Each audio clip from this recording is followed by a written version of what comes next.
सुनो जी, आज से मैं कुछ नहीं करूंगी।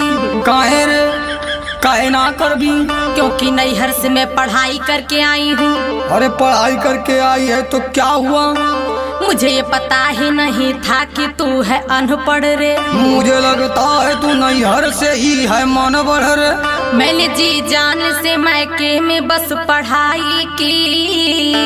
अरे तूने डिग्री लिया बस झगड़ा और लड़ाई की। देखो अब मुझसे चूल्हा चौका ना कराओ तुम। देखो पढ़ने का रोब मुझको ना दिखाओ तुम। मेरे माँ बाप ने किस घर में मुझे बांट दिया। मेरा घर तूने 2 हिस्सों में आके बांट दिया। तुम्हें इस बात का प्रमाण दिखाना होगा। तुम्हें कुछ दिन में ये गोबर भी उठाना होगा। तू है अनपढ़ गवार, तू गोबर उठा जाके।